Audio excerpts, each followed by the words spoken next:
It can be, absolutely. So, going over, and it looks like we're getting ready to start.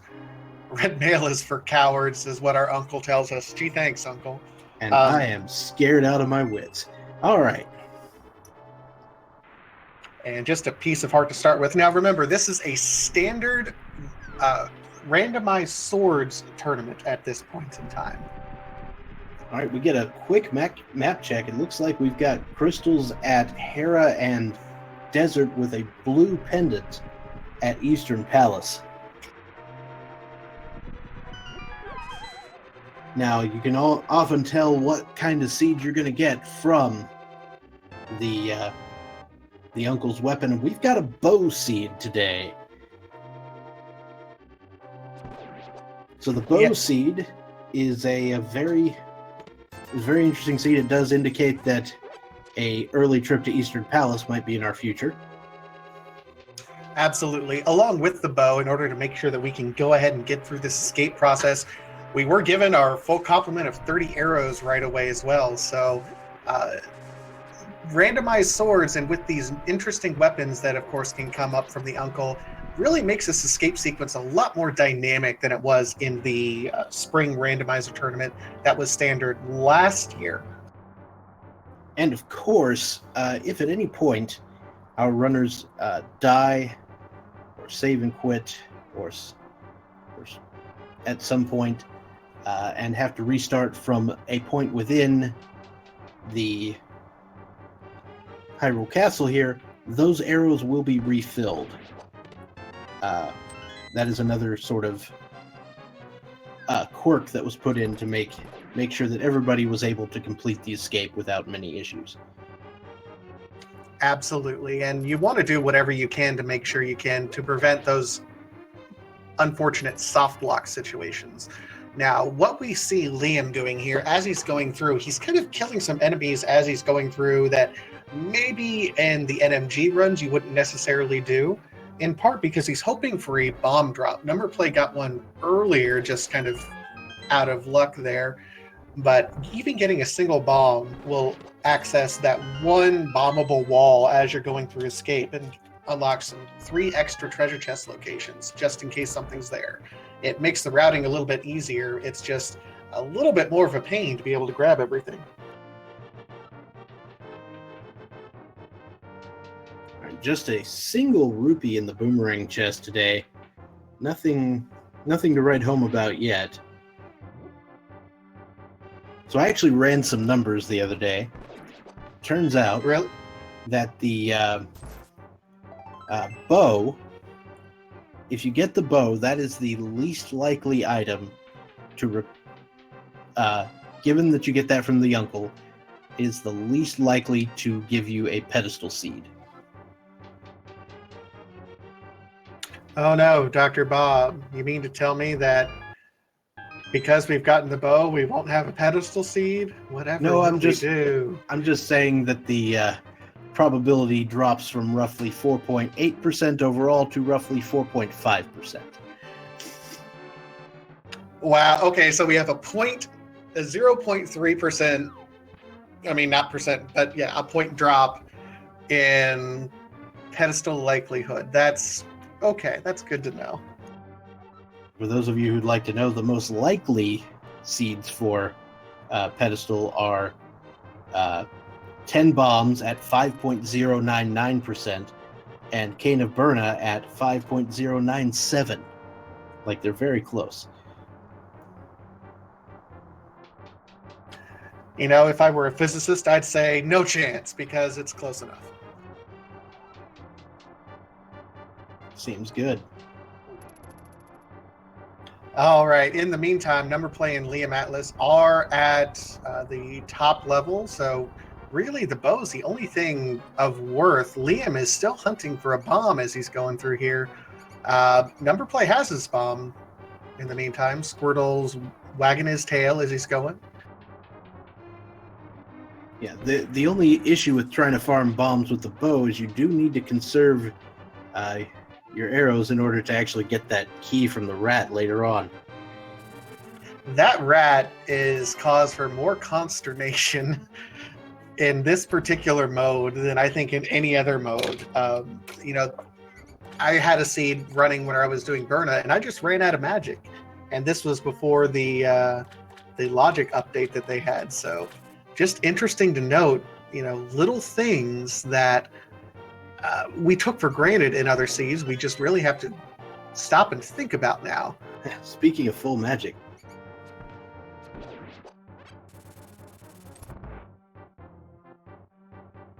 it looks like Liam may be exiting this place without a bomb.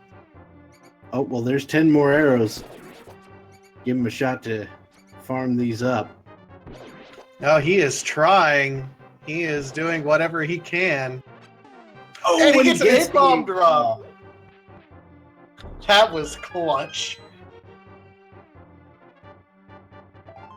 Turns out, doesn't look that important. Well, the 300 rupees is certainly nice. I mean, we've already gotten quite a few rupees in this particular seed, but just being able to go through Kakariko and not have to worry about your rupee count certainly will be helpful. Yeah, but it does get you closer to that all-important Zora rupee count of 500. More importantly, Liam, with that 8-bomb drop, certainly has an advantage over Numberplay, who only got a single bomb drop. And we have just a full heart container in Sanctuary. That is the vanilla Sanctuary heart. My goodness. That actually filled up Liam's health. Ladies and gentlemen, is this even randomized?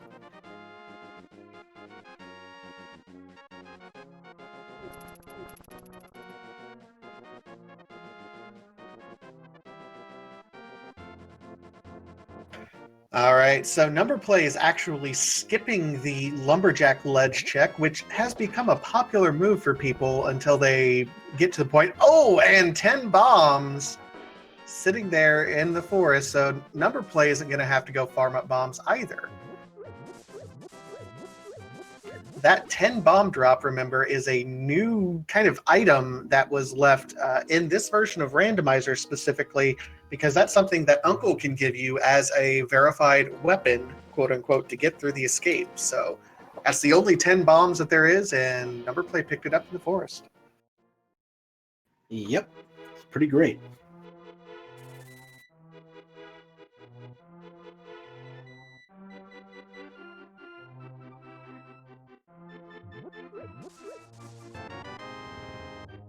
All right, so Numberplay will now be making his way into Blind's hut.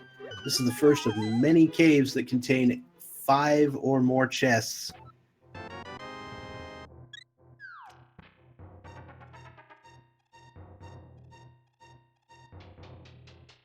I just can't get over how cute the Squirtle sprite is.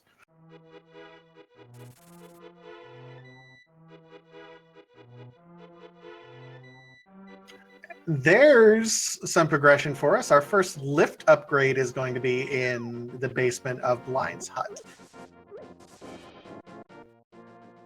All right, so we got some strength, and we've got also a red boomerang for those of you who are interested in curved sticks. The Lagarang is the best boomerang. I don't care what anyone says.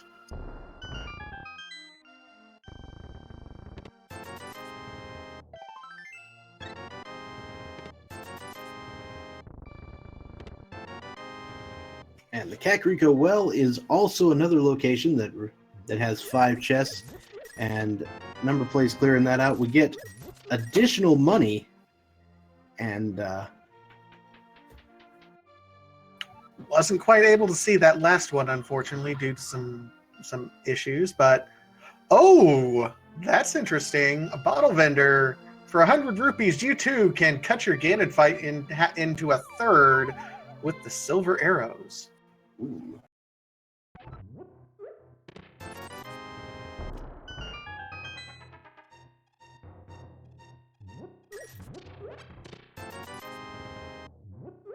So that is a serious pickup there. Absolutely, especially when your first item is the bow. So we have bow and silvers, sub 10 minutes. Boss is gonna melt. What? Oh yeah, Armos has no chance to survive. He should go ahead and make his time.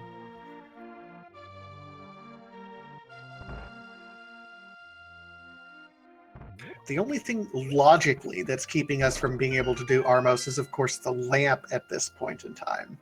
Both of these runners, I'm sure, are capable of doing dark rooms, but it would certainly be nice to know that logically everyone's set. Yeah, I'm certain that Numberplay has no problems doing this, and I haven't seen a lot of Liam Atlas, but I imagine both players are relatively accustomed to dark rooms.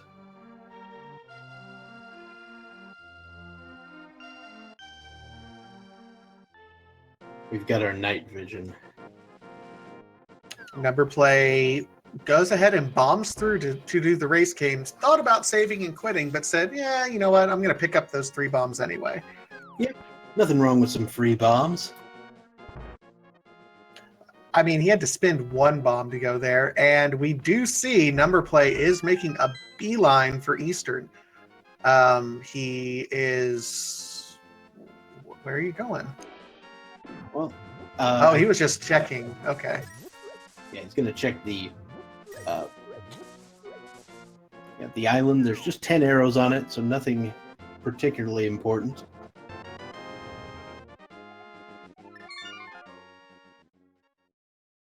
And we head off to Eastern.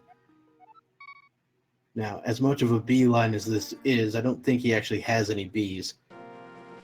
No bees, unfortunately.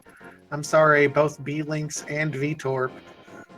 Wherever you guys are, we don't have any bees yet. So we've got a +5 arrow upgrade, we've got a bug net, and we've got the magic mirror.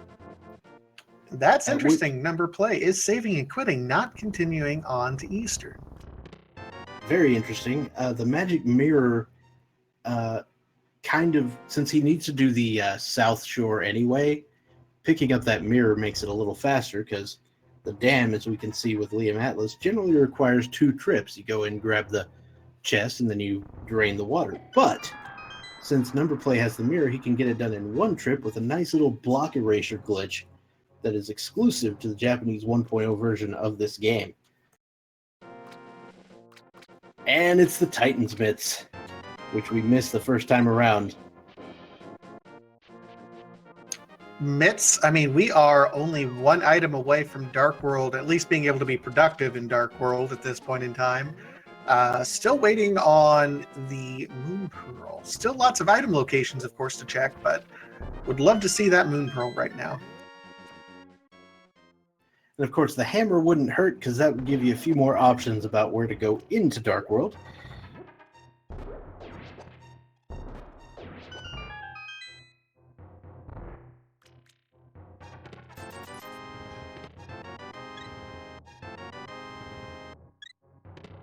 This is a cave of love here, it feels like. We've got a sword. It's dangerous to go alone. Sorry. We were both trying to meme, and we memed over each other.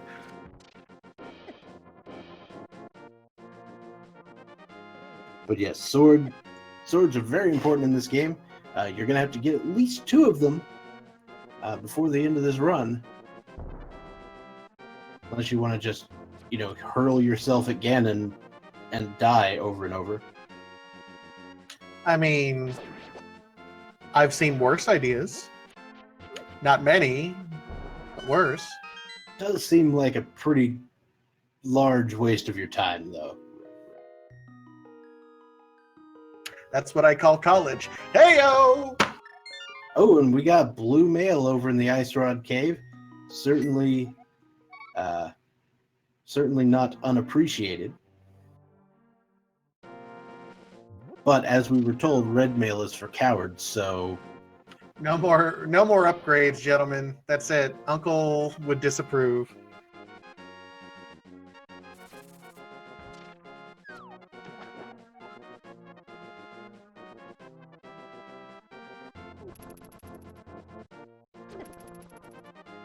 So now Liam will be heading up to the Eastern Palace area. He's going to pick up that mirror, and we'll see if he decides to go into Eastern. Meanwhile, Numberplay looks like he's going to be heading for the fake flipper play. Now, this is a sort of iffy play at the moment on account of not being able to access the chests in the waterfall. Yeah, if you're going to sequence break once, you want to sequence break efficiently. And yeah, he can go up to Zora, but he won't be able to get anything else up there. He may be able to go over and get the hobo. He already knows what's on the ledge, so won't have to route that over. But I don't know. I don't know if I like this play by Numberplay. We'll see if it benefits him. At least he's going to get it out of the way. The 850 rupees are just kind of burning a hole in his pocket. Always save your money, guys. Come on.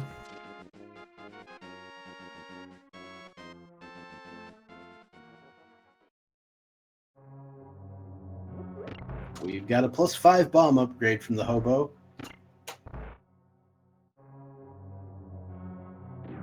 Liam is making the dive over into Eastern, so we'll see if he finds anything of value over in here.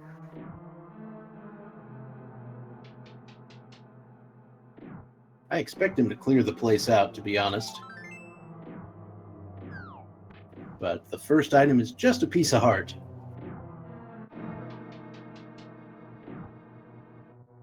Can we talk for a minute about how healthy this seed is? They already have blue mail and a full row of hearts. That's okay, 9 hearts.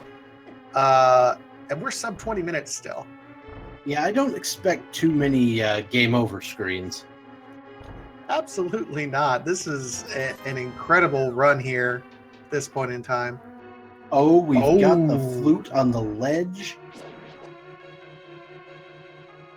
Now, if Misery Mire is required, if it's a crystal, we're going to be having to run over and grab that. And I suspect, depending on how much time is needed, these runners might end up going after it anyway.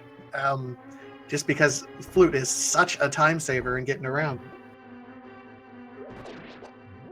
Yeah, I would grab the flute even if Mire was a pendant. There's the big key. This has the potential to be the fastest possible Eastern Palace if the big chest contains an item. It does not, unfortunately. No such luck, unfortunately. Yep. So Liam is going to run around and get this one darkroom item. Then he's going to be... Man, okay, so he has a sword, so he can kind of see where he's going via the sparkle.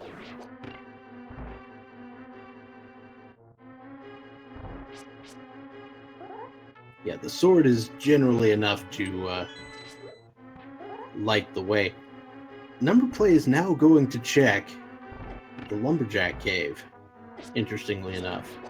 Yeah, he didn't check it earlier. I think he's wondering if maybe we might be looking at a possible Aghanim seed or a Aghanim seed. But just some bombs at this point in time.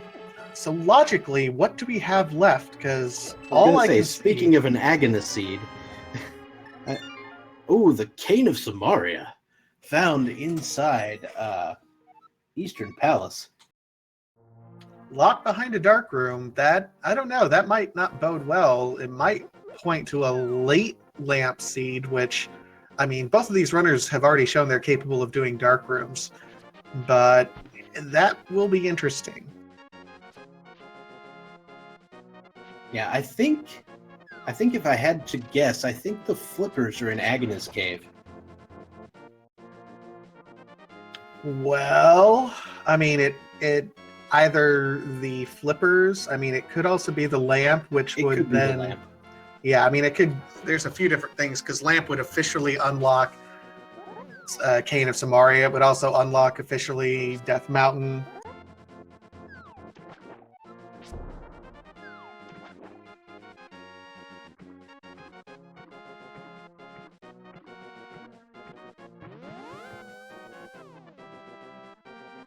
All right, so Numberplay going to check the Spectacle Rock Cave.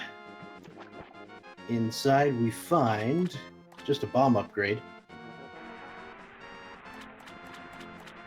But we can go on and head up to the Tower of Hera.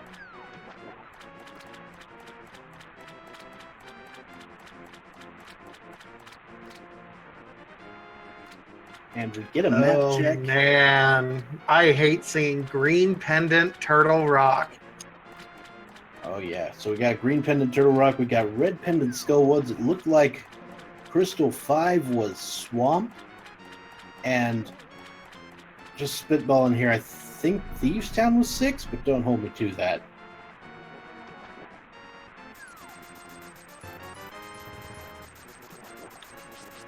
I'm not entirely sure either, but I mean, I remember Turtle Rock being a pendant, and that's just dangerous no matter what. I hate seeing that. More than that, Numberplay comes to find out he's in Tower of Hera, and Tower of Hera is fire locked. We need either the lamp or the fire rod in order to get to the item in the basement. So nothing really doing up on Death Mountain right now. So that makes it much more likely that it is the lamp in Agnes Cave and not the flippers. Well, not necessarily, because right now the lamp is expected to be your kind of gate up into Death Mountain at this point in time. And it looks like Liam's actually heading in that direction right now.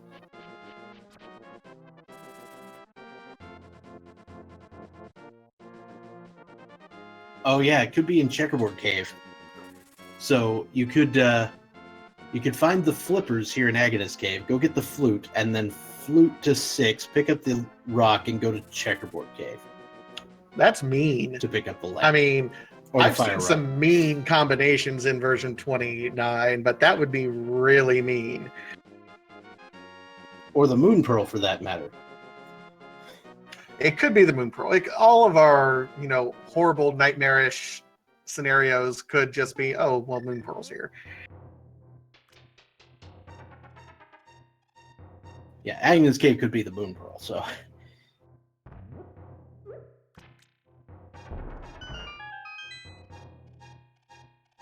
And what do we have? It feels like it's got to be something.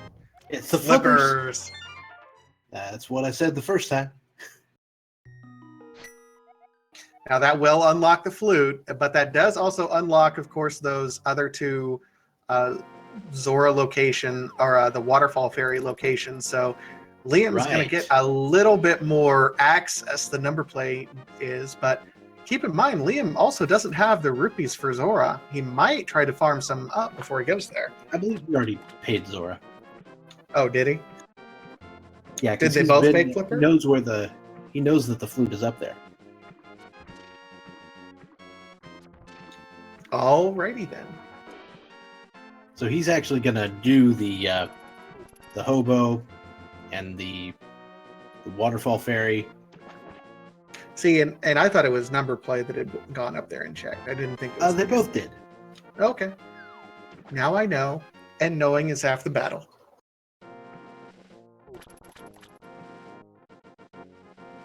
I will refrain from the very loud G.I. Joe. But I set it up just for you, Bob. Come on. I know.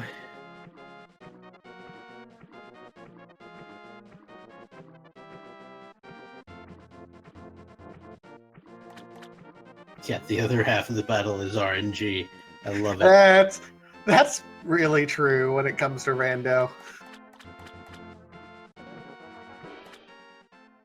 All right, so Liam is going to be checking the Waterfall Fairy locations. Oh my gosh. Oh, well, now we are in business. So those are my favorite and least favorite items right next to each other. Really? Is powder your favorite or least favorite?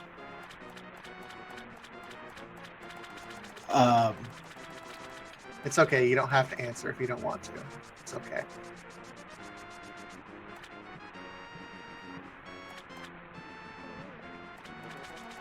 Not close. One moment.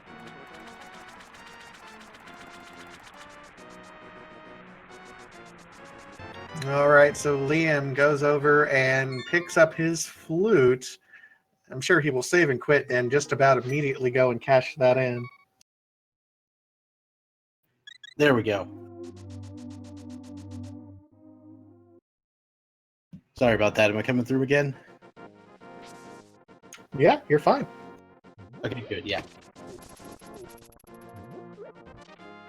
The only reason I say the boots are my least favorite item is because I'm awful at using them. Okay, you said so the boots are your least favorite, but the okay, so Powder's powder my is your favorite. favorite. Okay, that's Powder's fair. the best. Here goes Numberplay on his way up to get his flippers. He's gonna know exactly what to do with those as well.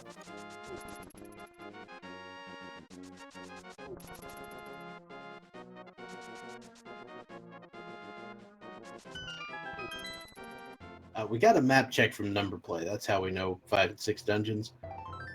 While he was doing the ascent to Hera. Alright, so Liam has checked the Bonk Rocks and King's Tomb and will now be headed over to unlock that flute.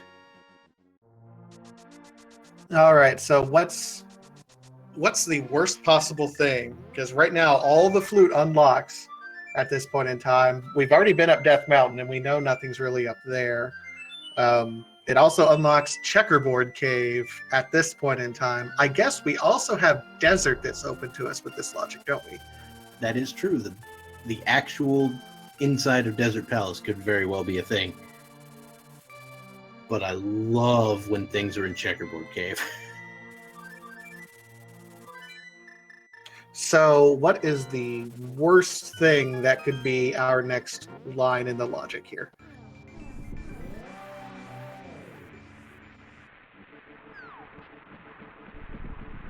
Because if we haven't thought of it already, I'm sure chat has, and chat wants us to get creative.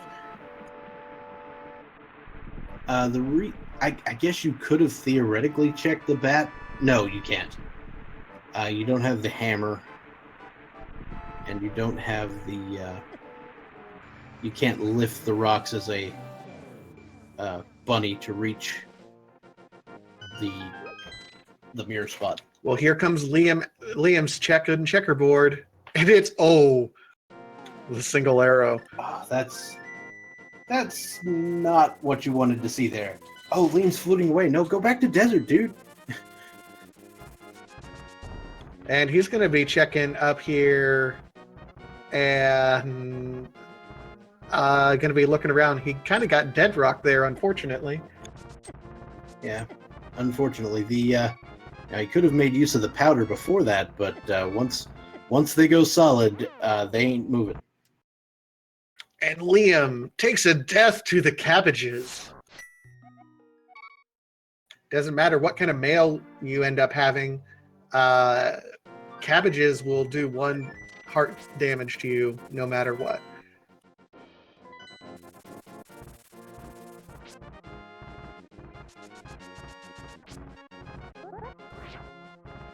They don't call it Death Mountain for nothing, folks.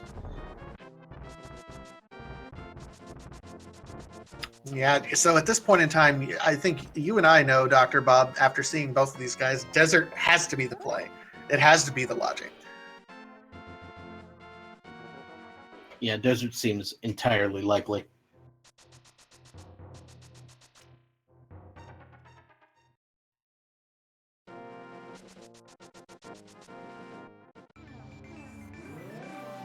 So what will we find in desert that will give us the progression that we're looking for?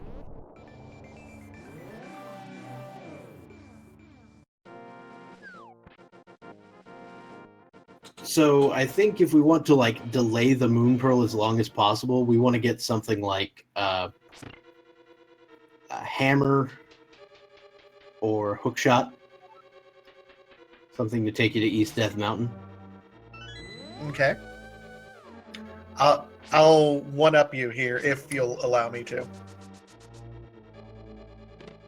We want another sword upgrade and the lamp. Oh boy. No. hammer or hook shot, and then the other sorter upgrade and the lamp. So you have to go to East Death Mountain, and then you have to climb. See, the way I'm thinking is hammer and hook, lamp and a sword upgrade, or even lamp and say cape to make it even more worthless, and then your hook shot upgrade is on the pyramid, so you have to backtrack then out. Gross. Hey, I've seen things happen like that in Logic.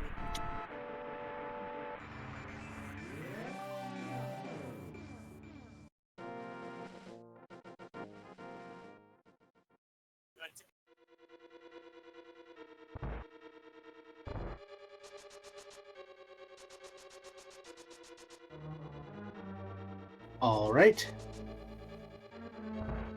So, Numberplay is now checking the inside of Desert as well as Liam, both finding the 2 keys you need for Desert right away. The boots making that quite possible here.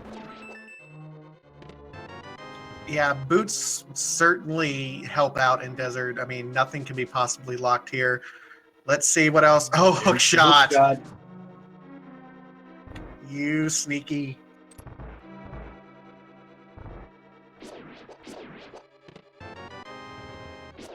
All right, let's go see what's in the big chest, I assume. Could be a compass or it could be an item. I mean, it could be worthlessness at this point in time because hookshot at least unlocks East Death Mountain for us. So we have at least one logic chain here. It's a compass. Not surprised there. No fire source, so we can't actually complete Desert Palace.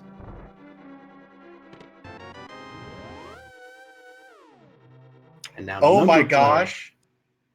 Ooh. Numberplay is going for the Super Bunny glitch.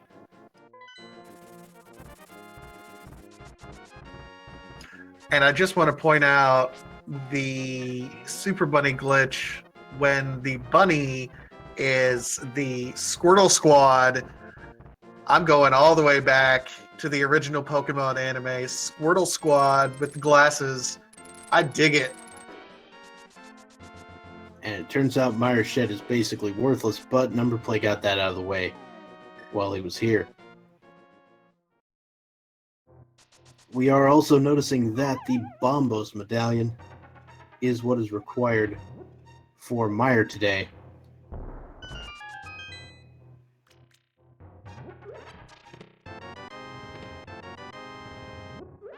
And there's the Moon Pearl in Paradox Cave for Liam Atlas.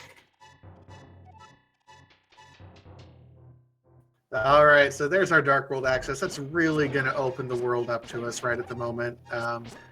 All of Skullwoods, all of Village of Outcasts is open to us. So we're in relatively good shape at this point in time. Numberplay is going to be heading up that direction.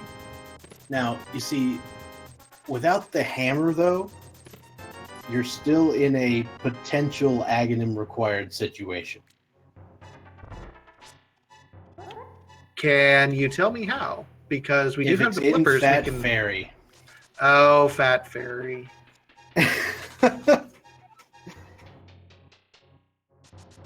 Oh, Fat Fairy.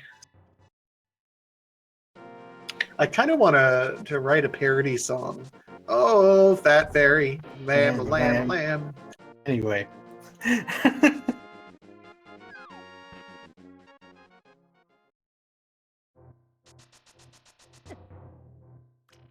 Oh yeah, it can't be Fat Fairy because Ice Palace is one of, and Swamp Palace.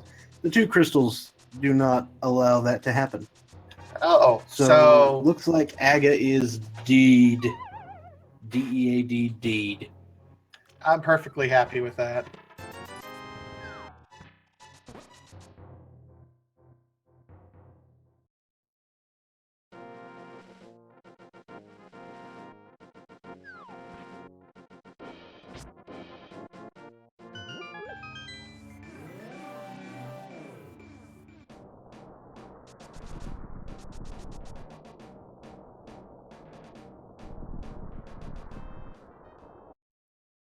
All right, so Liam is in Dark Death Mountain now.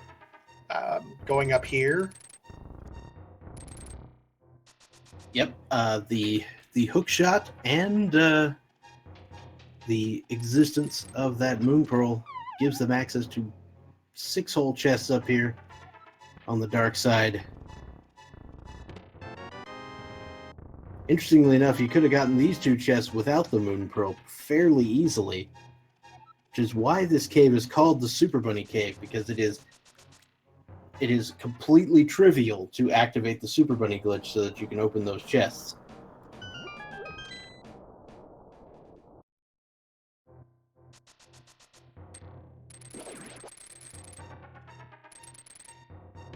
All right, so we'll see what we have here in the Hookshot Cave. So far, just some arrows and bombs. Our Fisher Price My First Shield and just a piece of heart. Wow, we're really kind of striking out here on Death Mountain, other than that Moon Pearl. Yep, I imagine that means that the wonders of, say, Thieves Town or Skull Woods might be beckoning us.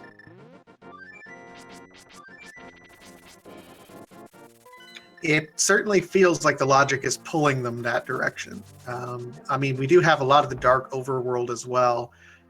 With the mirror, some of the overworld routing in Dark World becomes a little bit more attractive.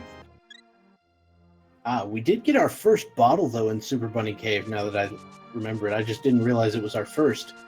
And Liam picks up another heart container from the sick kid.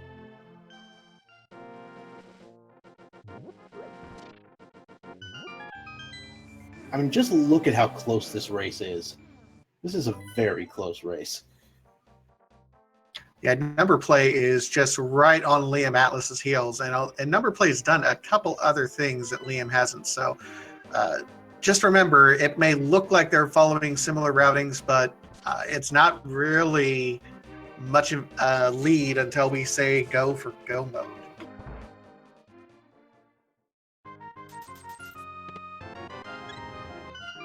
All right, the good old chess game just has a big 20 today.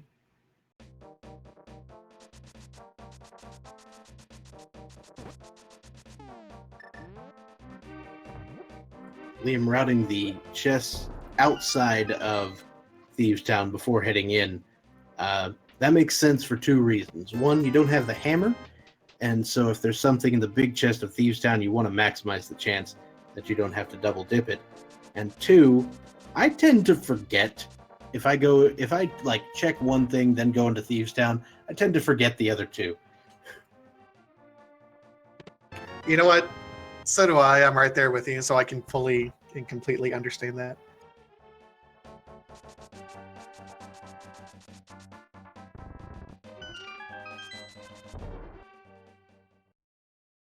So we have Liam Atlas going into Thieves Town early, but Numberplay's opting for Skull Woods to start off with. Numberplay doing a more, I would say, traditional routing set at this point in time. Yeah, it basically became traditional right around version 26 when Skull Woods was disproportionately good. That has since been remedied, and we found the hammer in Thieves Town, so... That's a good pickup by Liam. Very timely as well, considering the big treasure chest that in Thieves Town that does require the hammer. Also, the hammer pegs that's right outside here in the Village of Outcasts. Now, thanks to some updates that happened in version 28, you may not be required to visit the big chest. It can be that the small key in Thieves Town is in that chest. So you may not even be able to get there, and that's okay.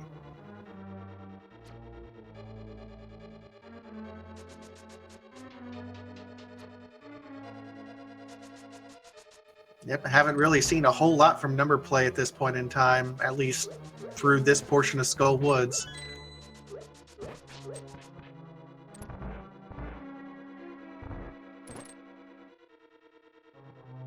Numberplay executing the route in a way that makes the likelihood of checking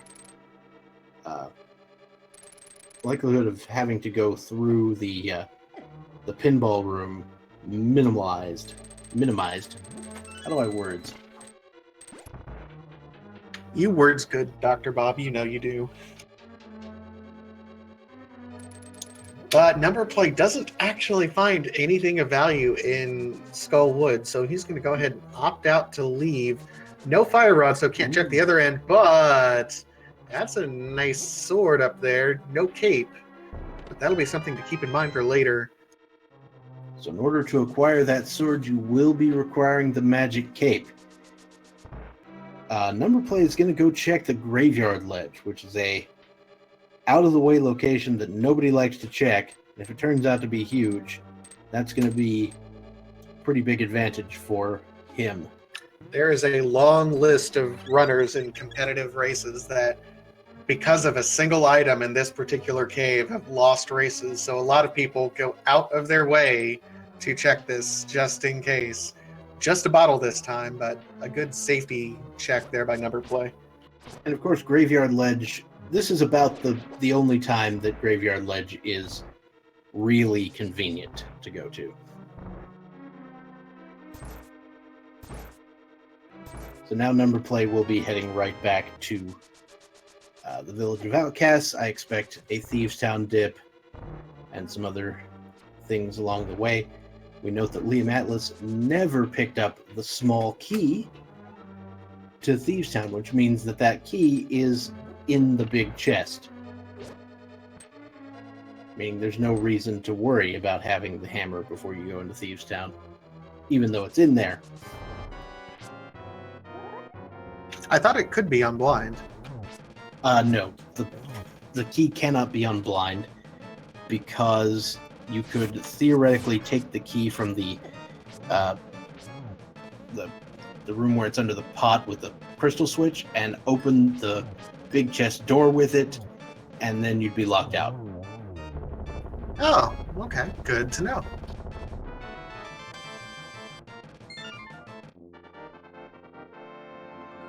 The key logic is set up in such a way that it is basically impossible to mess yourself up, even if you take the dumbest routes.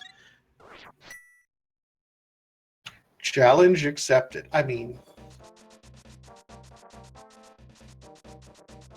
so we still have no fire source.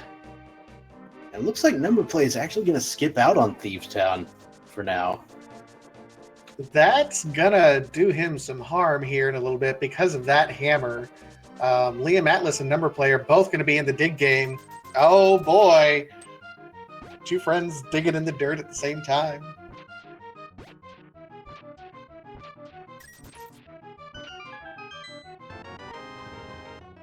All right, we find a big love on the 10th dig.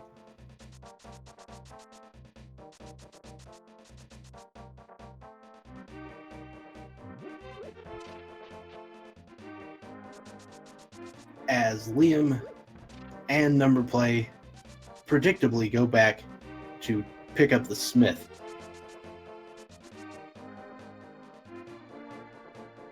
Liam is going to have one minor advantage here, in that if Liam wants to check the magic bat, he can do so without losing his portal.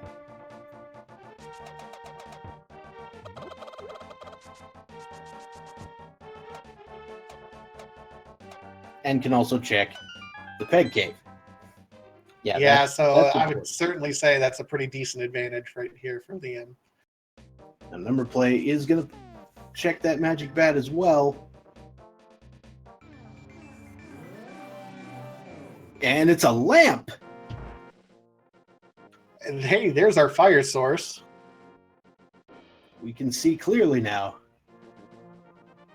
The lamp is here.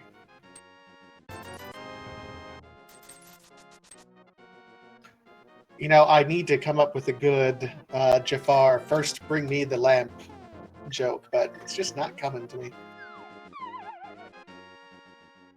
Is this the Cave of Wonders? Is the magic bat the... Yeah, okay, yeah, Cave of Wonders. Bat gives you the lamp. It's okay, thank you, Bob. He curses you because you touched the lamp? No, that's not it.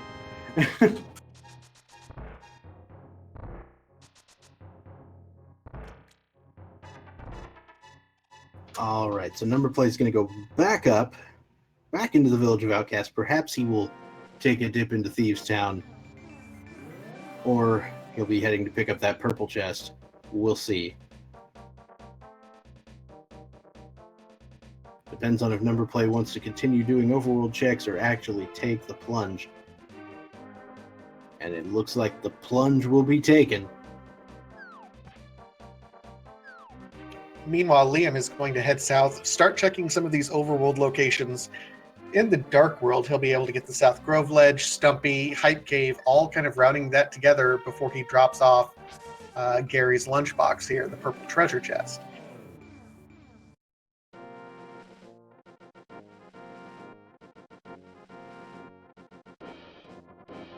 Yeah, so the fire rod would be required if the GT key is on the left side. But you can sort of get around it if you're pretty great. And Liam, unfortunately, lost the treasure chest, so he's going to have to go back for it. Yep, that is a rather unfortunate event. And he's going to say, nah, I can do it faster with the flute later anyway. This way, the one downside is, you cannot dash unless you set it up very carefully with the hook shot. So most runners just don't dash when you have the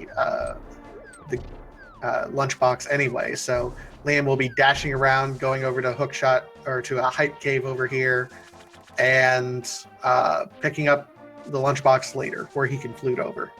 So, quick speculation. After Liam goes to Hype Cave, which is the obvious next move, do you think he's going to go to Swamp or Palace of Darkness? Probably Pod, I would think, because it's a crystal. But you never know. They're both accessible.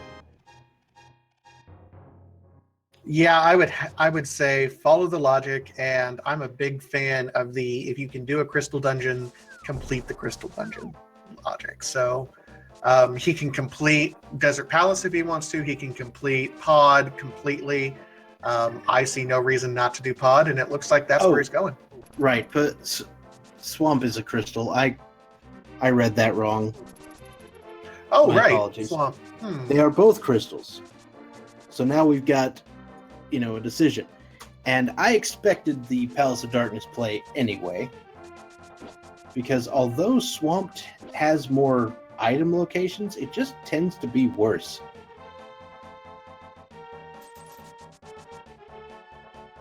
Now, one of the things that we ended up picking up is the ice rod that was there in the Hype Cave. That I don't know if you want to see, per se. Yeah, because that's going to put Trinex in your mind, and it's just like, really? Am I going to have to do Trinex here? Trinex in order to get Bombos, which is required for Misery Mire, because he can't have Fire Rod on it, which is nice. But yeah, you are right now hoping beyond all hope. And there's Quake for... Is that Turtle Rock Quake required? No, I don't believe Quake was required for either thing. Turtle Rock was Ether. Okay. Yeah, Liam checked the... Liam in fact checked Turtle Rock, and it was the Ether Medallion. Misery Mire's Bombos, so nothing doing there. I don't imagine Numberplay will have any problems with this blind fight. I can't imagine he will either.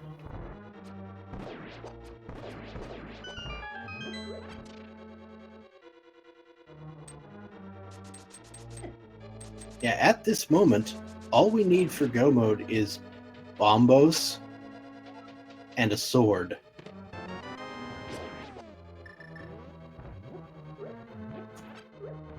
Oh my, is this a seed where Fire Rod is not actually required? It would be. Now, of course, that would also require that the Big Key of Gens towers on the left side, or that you know how to bomb jump on a conveyor belt. Oh my. Plus, that's taken into consideration, Bombos would be our access all the way through Ice Palace, because Ice Palace would require either Fire Rod or Bombos to crack that shell.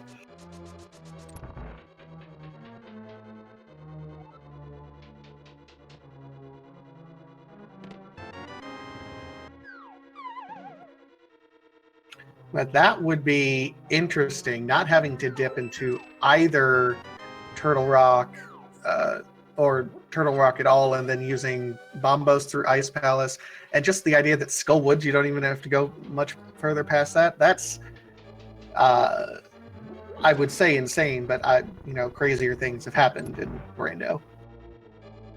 That is very true.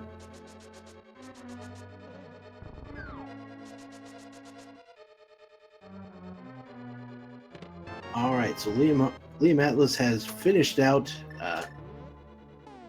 checking the front half of Palace of Darkness, where you expect to find a bunch of keys.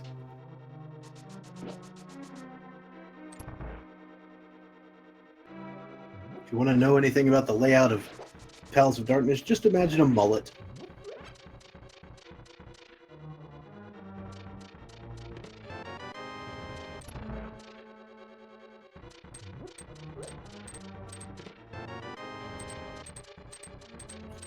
Numberplay is going to go ahead and do Gary's lunchbox here. Now, if this is a significant item, this will put a solid advantage in Numberplay's corner at this point. Nope. Just a nice little bomb upgrade. That was totally worth it.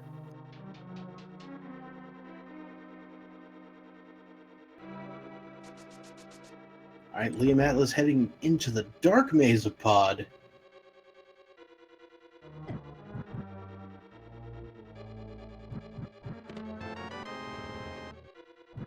We've got a burrito, which is what some of us call the maps because they look like burritos. I'm hungry just sitting here.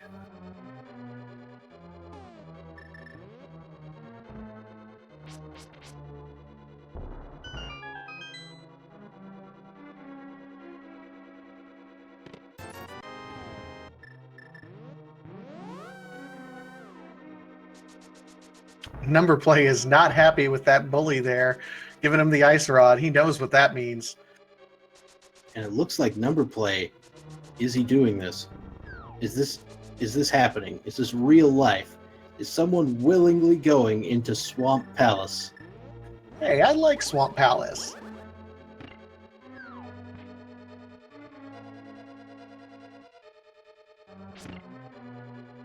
But it does look like he is, in fact, willingly going to Swamp Palace, making the play above Pod.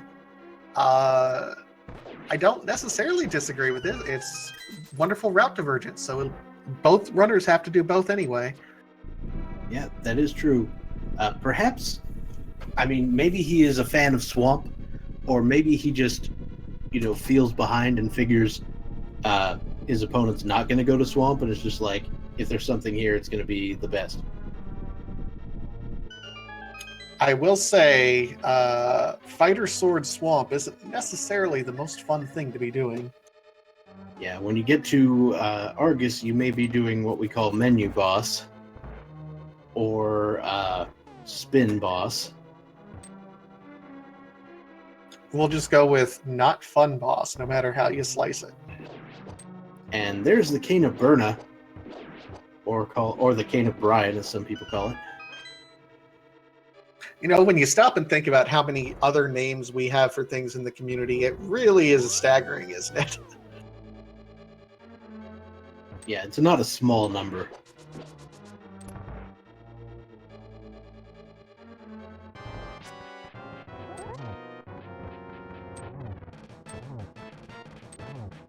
All right, so Liam coming up against Helmosaur King. We're going to do 17 hammers to the face.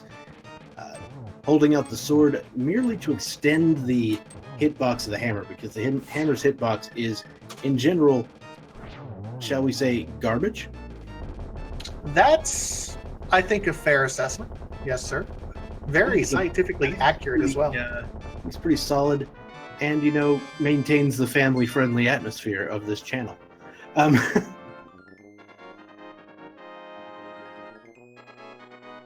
Now, Liam Atlas did go ahead and clear out Pod, but unfortunately, I don't think we found anything of real value there.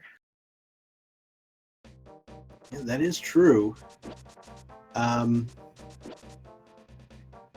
So now we're down to the swamp play here. We see Numberplay doing what a lot of people will do and skipping the left side of swamp.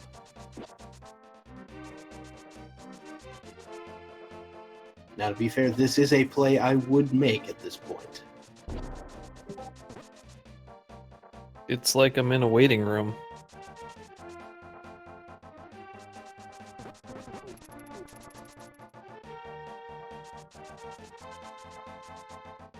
Hello. That is true. This is we true. will, Ladies and gentlemen, welcome VTorp. We should see about adjusting things. And there's the fire rod for Numberplay. Nice pickup there. I agree.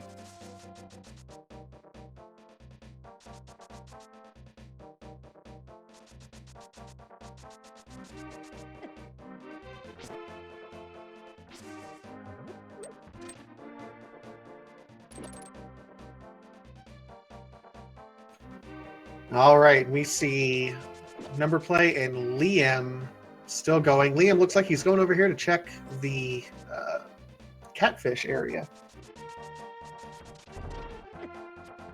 All right, so for what? So we have Fire Rod in Swamp Palace. That's that goes against a lot of conventional wisdom here. Numberplay attempting menu strats, which can be better as long as you can get multiple hits, which is what he's attempting to do. Oh, and there's the Ether Medallion from Catfish. That's our access to Turtle Rock. We have full access to Turtle Rock now. The knowledge of all access to Turtle Rock anyway. Ether Medallion to open up Turtle Rock.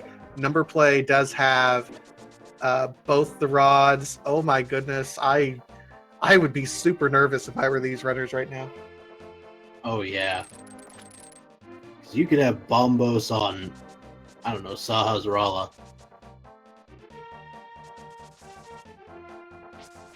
You think that's going... Well, I guess neither runner has the complete knowledge at this point in time. I know you and I are thinking about it because that's one of the trolliest things we could possibly think of.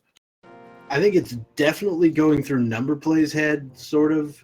Well, it's definitely going through Liam's head because of the ether. Numberplay is probably thinking more of Skull Woods or Ice Palace on account of having that fire rod. I mean, I will say having the fire rod is certainly nice to go through Ice Palace at this point in time. And it looks like, I mean, that'll be the direction. But if we keep on looking for that Bombos and it's just nowhere to be found, Turtle Rock isn't out of the question at this point in time. Yeah, and that T-Rock access actually blocks the same number of items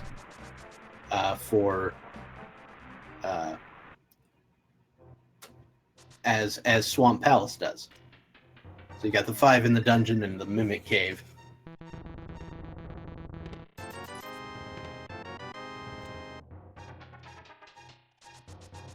Now we see Numberplay is actually going back into Swamp to finish it out. He skipped left side, but is going back, and that makes some amount of sense. Pulls a full heart container out of the big treasure chest, so we'll see what he gets from this left side here.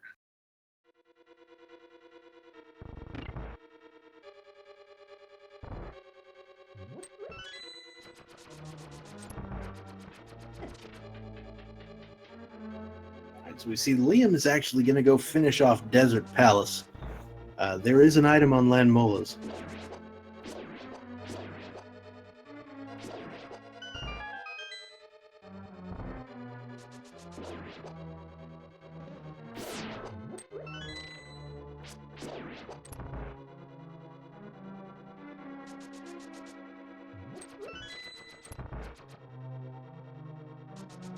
All right, so Liam, I'm sorry. Go ahead.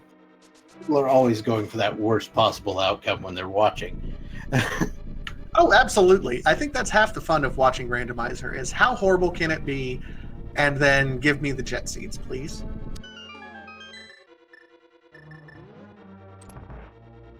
All right, crossing the 1 hour mark here. Want to give you a reminder to go ahead and follow these runners because they're amazing. And Liam is doing some awesome silver arrow strats.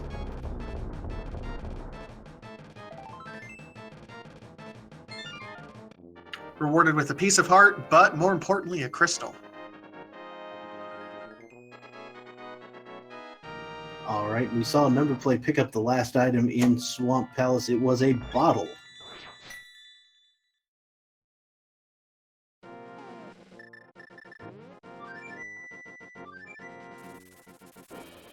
The nice thing about this community, though, and I'll say this, and just, you know, promoting the Zelda randomizer community as a whole, we may be pushing for horrible, ugly troll seeds for when we're watching people. That's only because we've all done the horrible, ugly troll seeds for ourselves, and we just want to share the love with one another.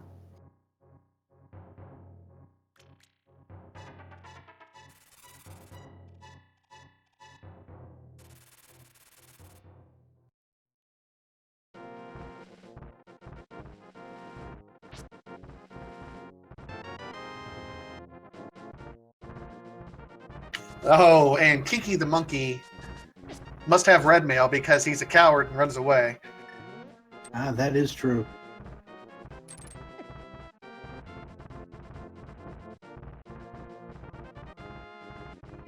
All right, so Numberplay gonna make the play on pod here. We're gonna see that again. I kind of feel like Ice Palace is screaming at me right now. Ice Palace is a really solid play, with Swamp Palace being one of the 5/6 crystals and Ice Palace being the other one. Seems like it's a really logical play at this point in time, especially given we're only a couple items away from go mode here. We're only one item from go mode here, aren't we, Bombos? Well, and sword. Oh, and sword. If we find Cape, we get another sword, so there's that.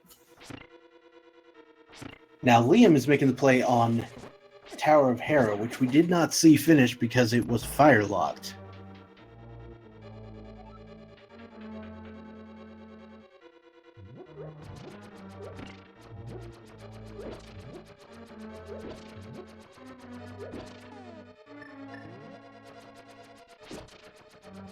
And we see Liam going to try to set up, and I think he gets the bathroom break.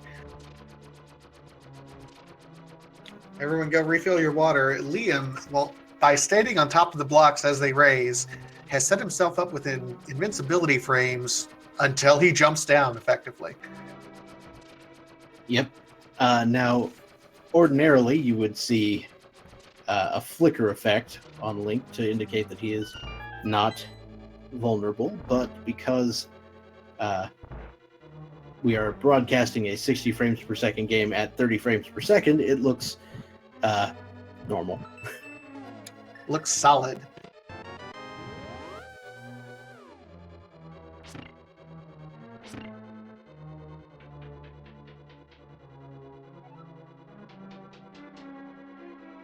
All right, so Liam begins his climb up Tower of Hera,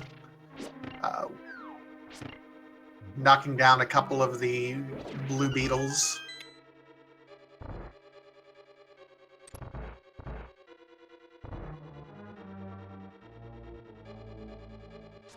All right, so Tower of Hera, 2 items in here. there may have been one in the circle of blocks. I don't remember. It's been a long time. Has been quite a while. I was going to say, I thought it was map until he just pulled the map. And we're doing bonk bomb jump, and that's a blue rupee. Yeah, I thought it was the compass, actually, so... I don't know if we're going to see a pause. We might see a pause to see him switch over to hammer here. Yeah, the hammer strats are probably the best strat for Moldorm right here. And yes, he is switching to hammer strats. And it was the compass in the... I mean, he has both hammer and compass, so the item is likely... Oh, no! That middle one is an extra floor of repeat there. It's the extra insulting drop floor. As we see Numberplay finally clearing out the vast majority of Pod, he will be heading to the boss shortly. I think he came to the Dark Maze first, so he's going to head to the right side, take care of that.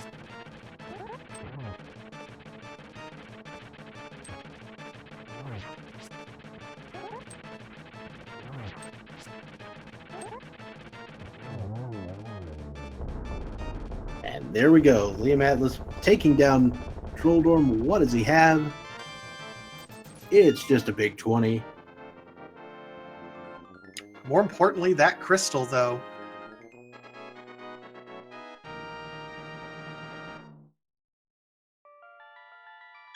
So now with Liam Atlas out of options that are crystals, other than Swamp, we could expect to see that Swamp play. But first we're going to see a Spike Cave play. This will be a really interesting check. Is it in logic? Well, not for him.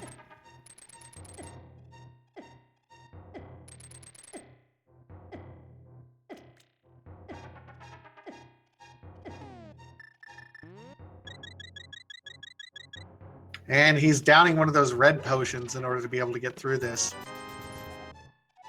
Just 50 rupees. So once again, our single go mode item tends to elude us.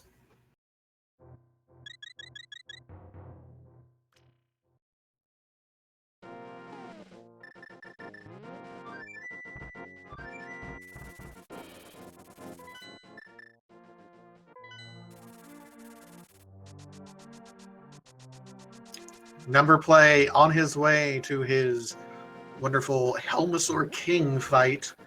Should be a good fight here. Meanwhile, Liam is... I would imagine he's going to go and pick up the purple chest and then route in Swamp Palace in with that. Yeah, that does seem likely.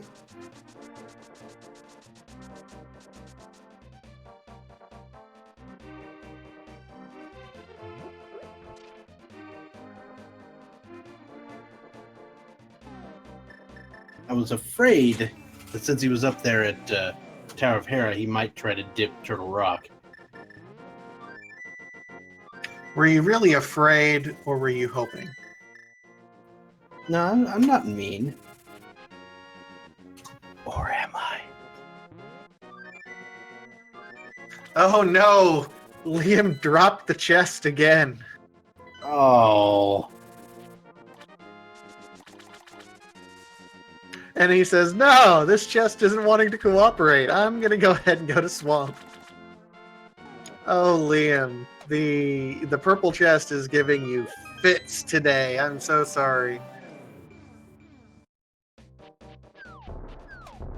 All right, so Numberplay takes down Helmasaur King. Picking up that crystal.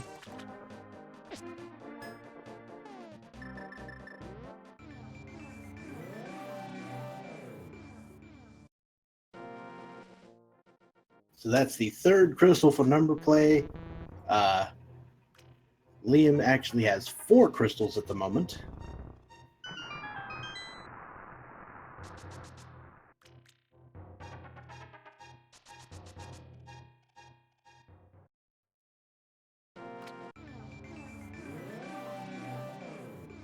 And let's see where Numberplay heads next. The fact that he's walking out of Pod means to me that he's probably going to head for Catfish. Well, that's going to be good for Numberplay because he does. I mean, that's going to be his access to Turtle Rock at this point in time. Oh, he's going to check Pyramid as well. Right.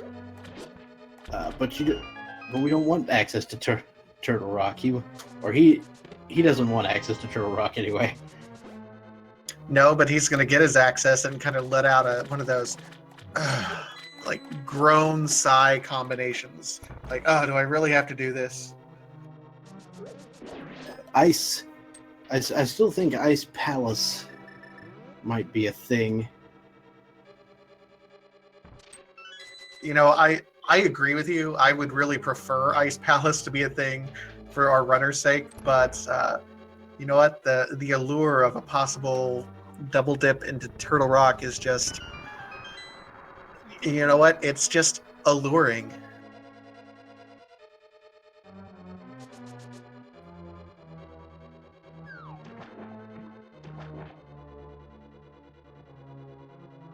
Yeah, so the pyramid check was like a frame on Numberplay's screen, but it was in fact a piece of heart.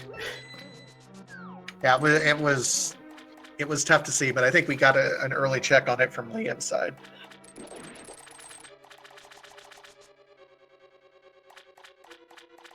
How many items in Skullwoods? There are 2. So there's actually one more item in the back of Skullwoods, or potentially in the big chest, that has not been found. So the end of Skullwoods is another possible check. Numberplay is making the play on ice.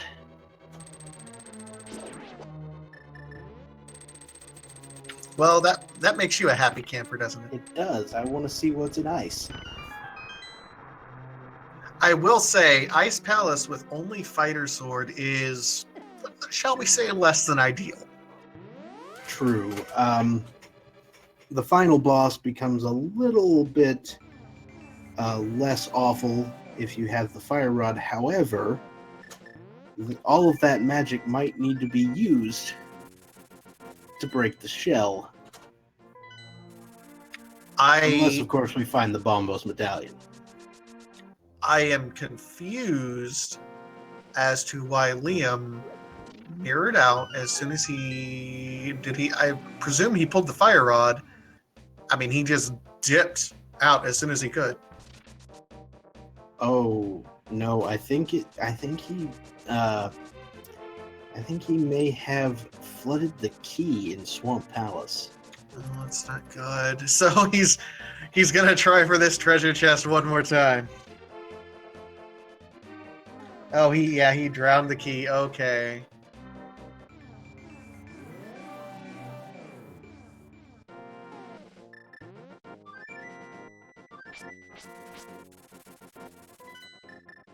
All right, and so Numberplay is making his way through Ice Palace, going to take care of these Stalfos with one nice little trick. I will say that is very gratifying once you can get that particular trick down easily. Speaking of tricks, we won't be seeing it. Because Numberplay intends to full clear Ice Palace, and therefore has no reason to do the Ice Palace bomb jump, because the Cane of Samaria is in his possession.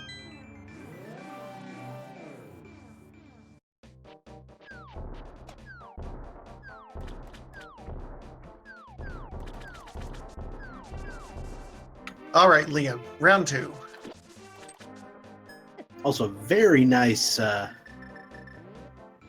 bomb strats on the Pengator bowling alley. I do enjoy those particular bomb strats. When you have Fighter Sword, you don't really have anything else to help you out. Those bomb strats, really a big help.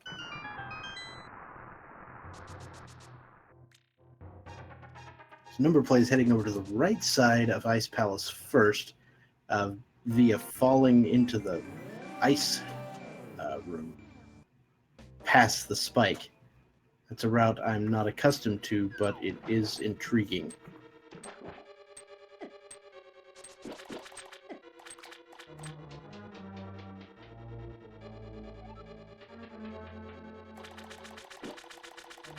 There's the half magic, which is a certainly welcome sight in Ice Palace, given that Cold Stare is coming up. This is true, And and how about a Master Sword? I'll take it. That's one of our 2 Go Mode items, so we are only really looking for Bombos at this point in time.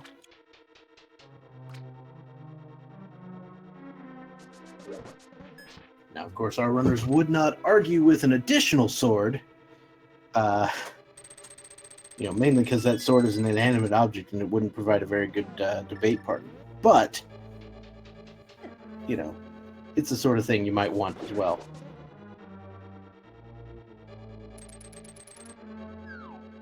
I'm trying to piece together that entire joke, and I'm just having a hard time, Bob. I'm sorry.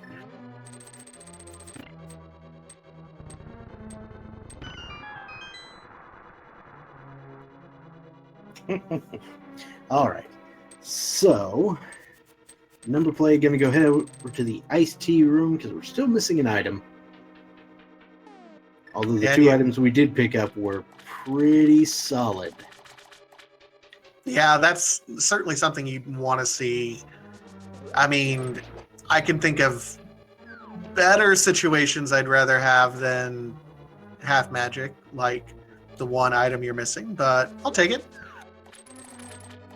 Just a small key in iced tea, so a bit of a waste of time, but it's not like you're not going to go over there.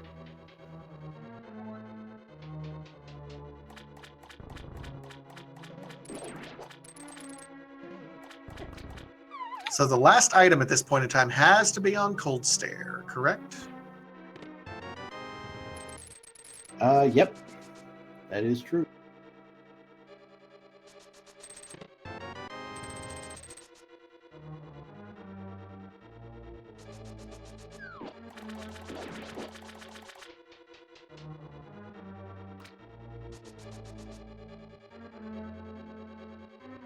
Numberplay trying to pick up enough magic to help him out, and I think he's going to be all right at this point in time. Not only does he have half magic, I mean, he's going to have to burn half of it just to get into to crack this Cold Stare casing, but then he's going to have a whole half magic meter with fire rod shots to be able to do this boss. I think he'll be in good shape. It may not be quite enough to actually completely bring down Cold Stare, but it is going to be quite a bit. And of course, the Master Sword being infinitely better than the Fighter Sword at actually dealing damage to Cold Stare.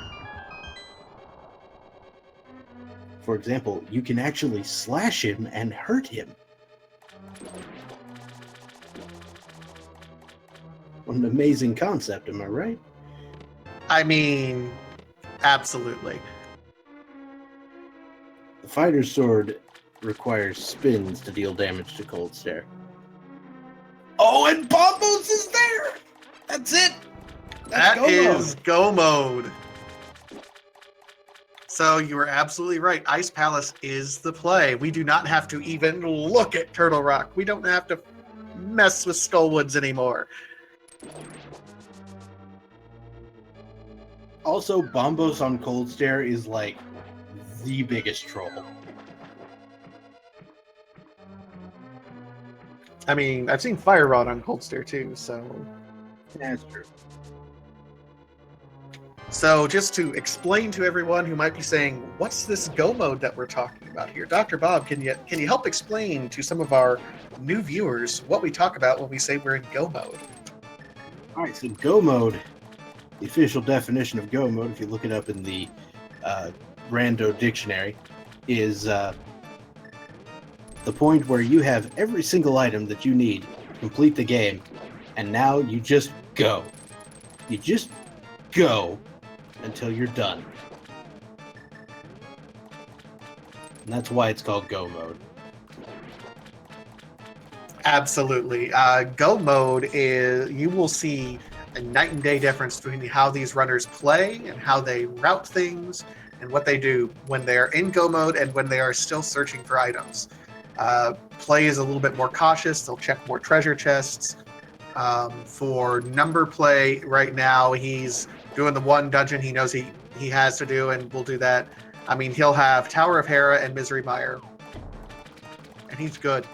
He will likely do Tower of Hera last because that's right where Ganon's tower is in the Dark World. So it will minimize the time he needs to spend climbing Death Mountain. Yep, it is pretty cruel that there were important items late in both Swamp and Ice Palace, because those are dungeons you like to go mode. You like to be in go mode when you head in there because you can clear them out very quickly without checking anything.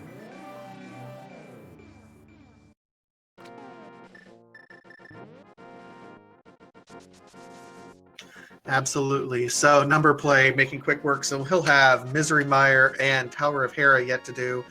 Liam's got to get over to Ice Palace. The only advantage that Liam has right at the moment is that he's already done Tower of Hera. So he'll full clear Ice Palace, get all the items he'll need, and then he'll just have Misery Mire. He will still have to make the climb, though. I think Numberplay is in a much better position at this point in time. He's also got a much better rupee count. Hey, I'd like to go to Vegas with those numbers. That being said, Liam is in fact making the play going straight to Ice Palace with that fire rod, so nobody's getting baited by that Turtle Rock access today. Now, we should say an hour 21 go mode is not bad. I mean, we're looking at probably a pretty easy sub 2 hour seed for these guys, which is kind of what you want to shoot for if you're a randomized runner, and what both of these runners are certainly capable of. So even with kind of the twists and turns that this seed gave them, sending them in completely different directions, both runners able to do exactly what they needed to do to get their sub 2. All right, so Numberplay is heading into Misery Mire. Misery Mire has a reputation as being a dungeon that takes a long time to go mode, but not when you get the big key in the very first chest. That's good for Numberplay there. So I expect him to grab this key under the pot and head to Vitreous.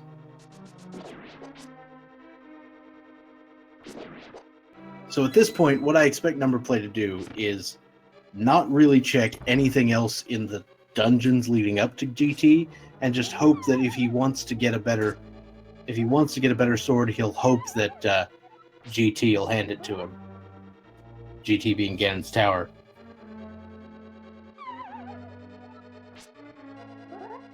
Liam trying to set up this bomb jump here. Yeah. One thing is, if you have the Cane of Samaria and you intend to full clear Ice Palace, there's really no reason to bomb jump. It's going to be slower to do.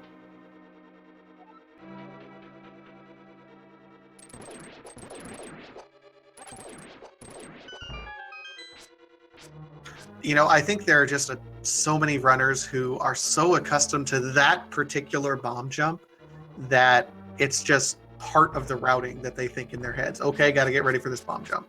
And they don't necessarily think about the routing advantages when you have to full clear something. We see it most frequently with runners who come over from the NMG tournament, the No Major Glitch tournament, where this was what they had to do, and it was just accepted. Yeah, Ice Palace bomb jump is in fact required for NMG. Well, it's not required, but you're going to waste like 5-10 minutes. That's a lifetime of NMG. Meanwhile, while we're talking about that, we blinked. Numberplay went ahead and beat Vitreous with silvers. Yep. Just got a small key off of Vitreous, which is very possible.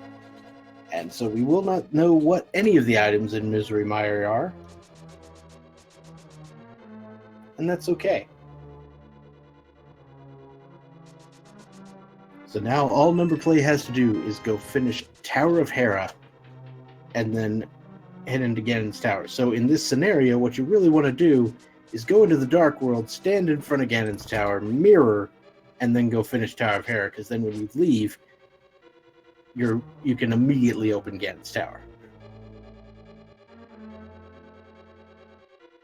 Yep, still the most efficient routing here. Good heads up play by Numberplay. Though I'm not convinced going up in the Dark World is the most efficient routing, but it's pretty close and doesn't involve dead rocks. I mean, I think at this point, anything to avoid more dead rocks is the correct play. Because, let's face it, no one likes dead rocks. Nope.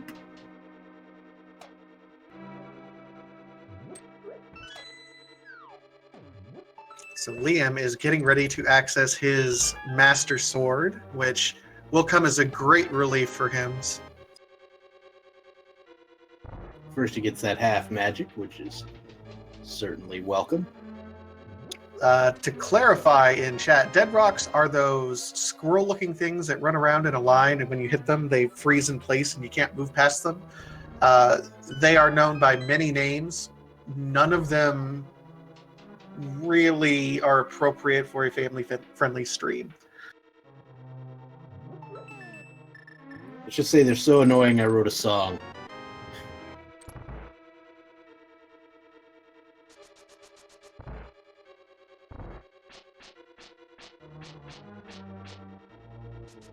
I mean, no offense, Bob, but you write a lot of songs, so... It's called Everybody Wants to Kill Those Squirrels.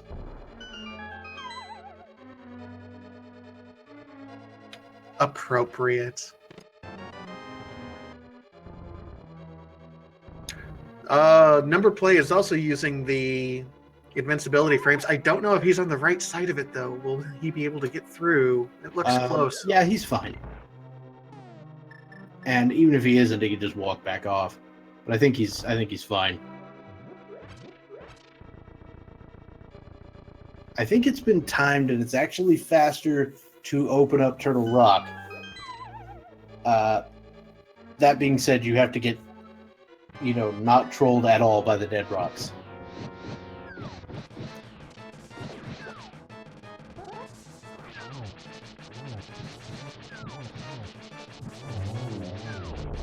Oh, Liam with an absolutely amazing cold stare fight. Wow. Just nailing it. Picks up the Bombos medallion. He knows he's in go mode.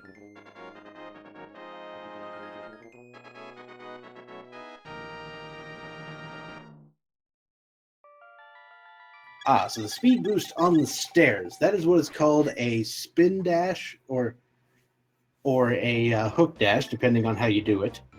So when you're on the stairs heading upward, you got to be facing up.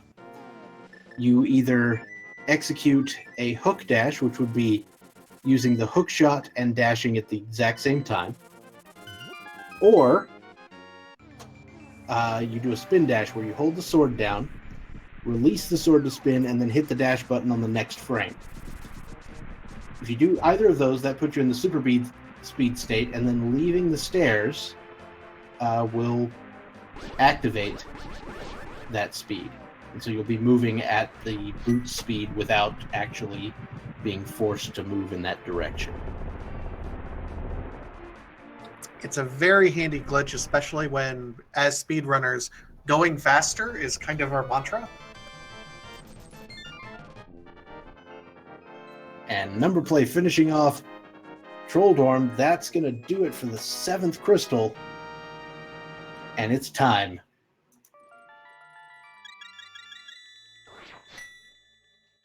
All right, ladies and gentlemen, as we prepare to enter Ganon's Tower, we have a little game we like to play here at Speed Gaming and ALTTP Randomizer.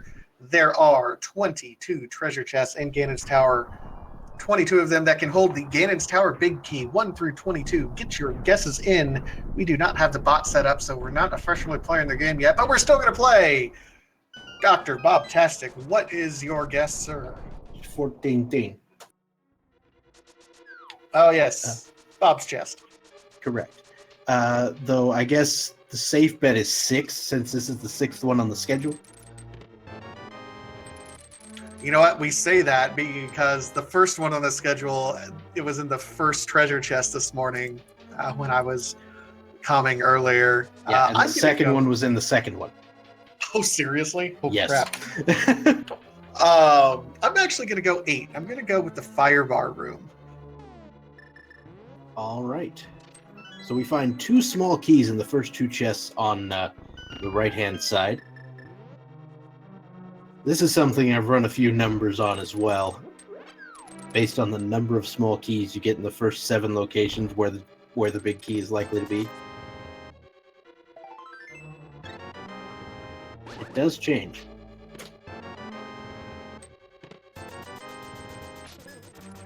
All right.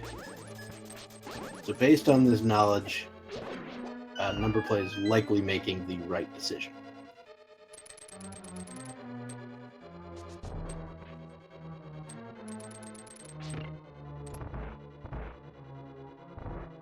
And yes, torch does count in terms of the items. So fire bar room, here we go.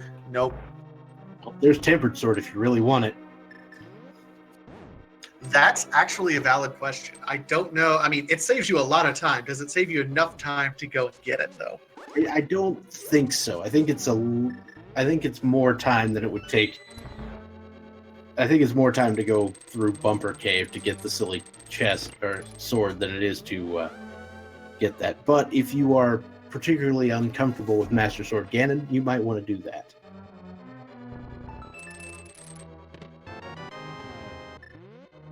We'll put it this way. If I were running this seed, I would probably go do it.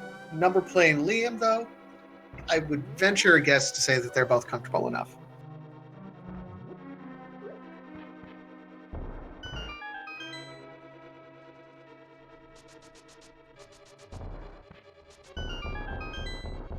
Yeah, well, you wouldn't go get the tempered sword right now. You'd wait until after you beat Agate 2.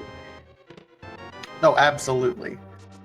All right, so we've got the shovel and the big mirror shield, but no big key yet. Coming up on chest number 14.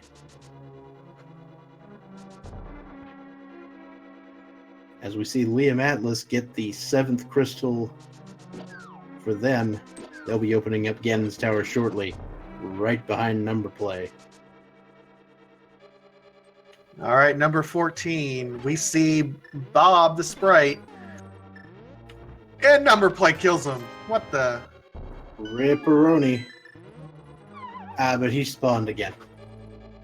Right over there. The spirit of Bob just travels from one anti-fairy to one anti-fairy.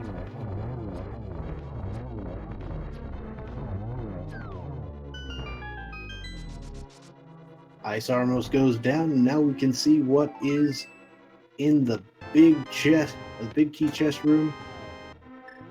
And okay, looks like garbage today. My key theory didn't even pan out. Man, this gives Liam a chance to catch up if he goes a full left side swing. I don't know if he will or not. It's a gamble.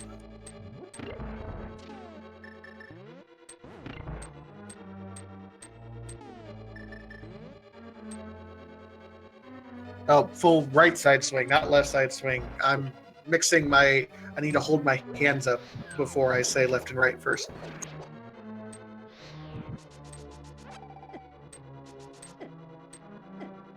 The left one's the one that makes an L. Yeah, I was using that hand to hold down on my push to talk button, so I couldn't double check. Oh, okay.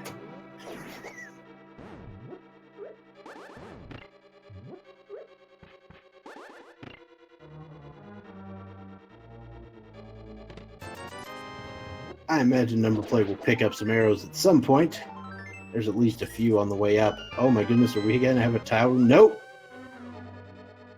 It's in the compass chest, and that's going to do it. Numberplay going to go ahead and pick up this key. We'll see what Liam Atlas does here. Will he be able to make up time by checking the right side, or will he go for the left side? Oh, we got a right side play. Is. This just got a whole lot more interesting, ladies and gentlemen, and other folks.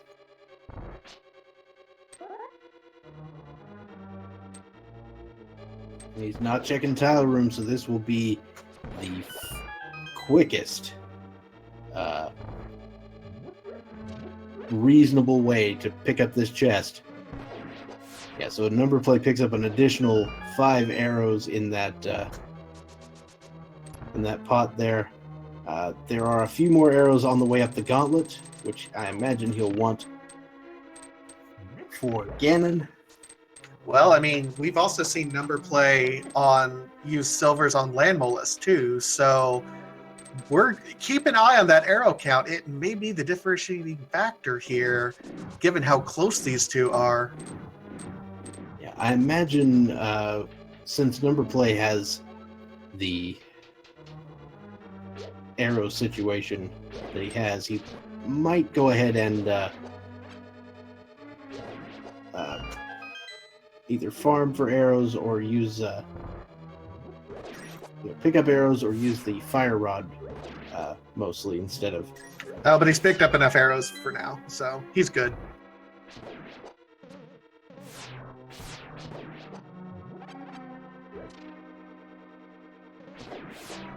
All right, so both Liam Atlas and Numberplay are in the gauntlet sections at the same time. This is coming down to be quite a race, ladies and gentlemen.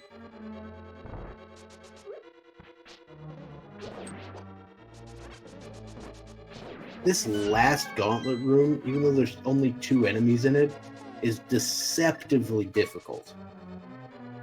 Always having to worry about the fireballs, and then the laser, which just knocks you to the edges of the room, is just nuts. I mean, NVTS nuts. Ooh. Numberplay get a little bit trolled on the timing there for Landmola's. The silver arrows not doing their job today.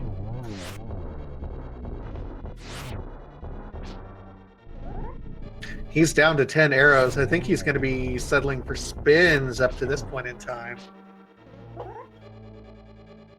He only needs 4 arrows to take down Ganon.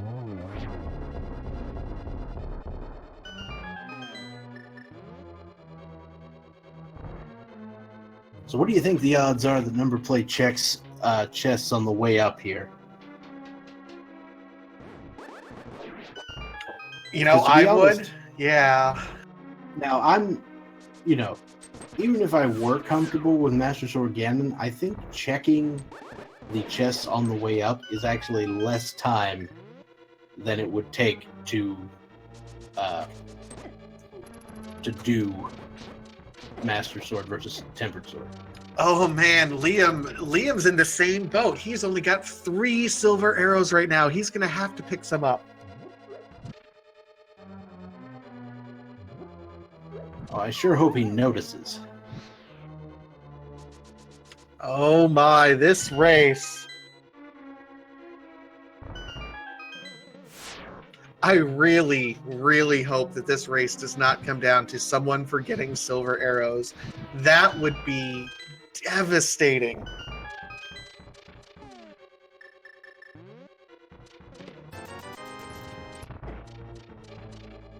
So Numberplay checks the left chest, but not the right chest in the mini Helmasaur room.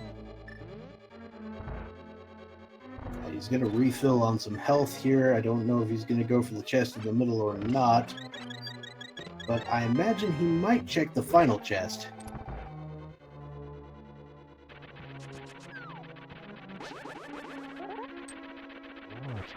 There is sometimes a very good reason to check this chest, despite the apparent meme status. And Trolldorm does knock Numberplay down. That's going to be significant there. Liam checking both treasure chests, not finding anything of value.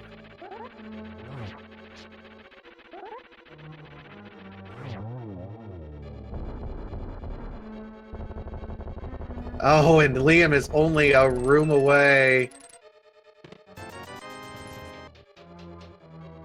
Just 50 rupees. And Liam, once again, leaving behind pots that have arrows underneath them. That's horrible for Liam. I do so hope he realizes his arrow count before he goes into Ganon. So he's going to have a rude awakening in Phase 4. And he also gets knocked down by Moldorm. Oh my goodness.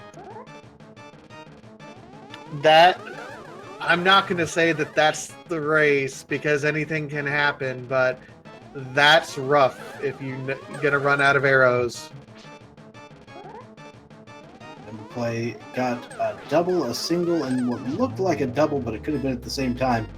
And then the single to finish off Aga 2. And now it's time to face off against Ganon himself.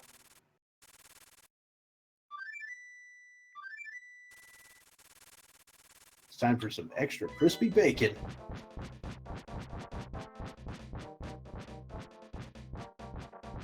Oh my goodness. So this is going to be a little bit of a torturous fight here. Master Sword Ganon isn't fun, even when you have the silvers. I think I would rather do silverless with tempered if I had my druthers. Yeah, that's probably true. You can probably get a couple of spins in here if he's careful before the next toss of the trident.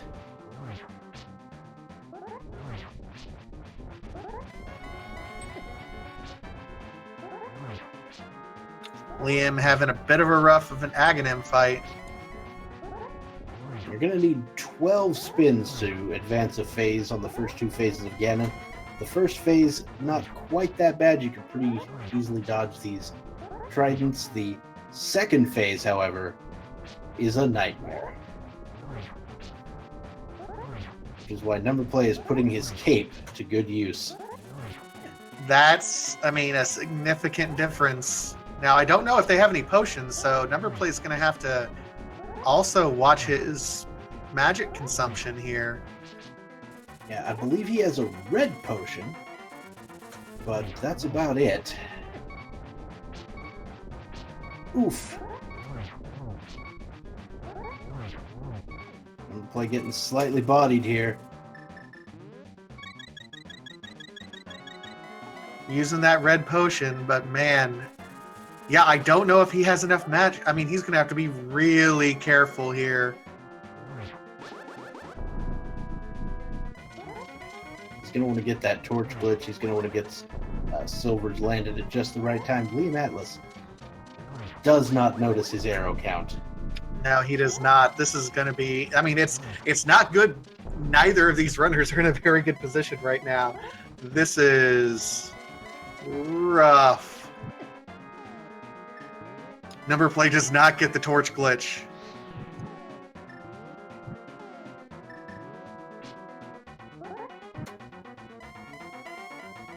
This is not good for Numberplay. Oh my goodness. Oh, he does have a green. That is excellent.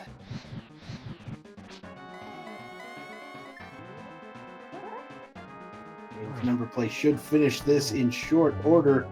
A second double shot, and that does it. Numberplay takes down Ganon, should be walking through the door shortly. Absolutely. GG Numberplay. My goodness, that...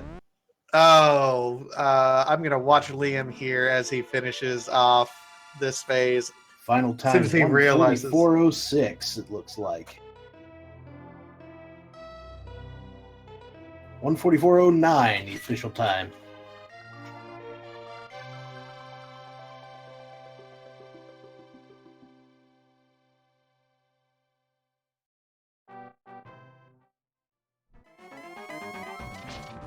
Well done, Numberplay. And we see Liam, I think might just now be realizing.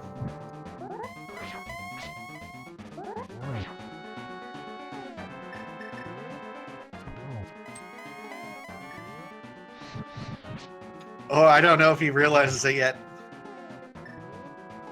This is going to go poorly. Oh no! He pauses the screen and goes, ah! And it's time for Silverless strats. Luckily, he's only got to land 6 hits.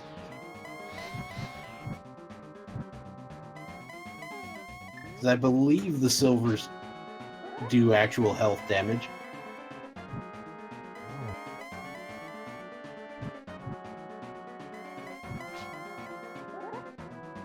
And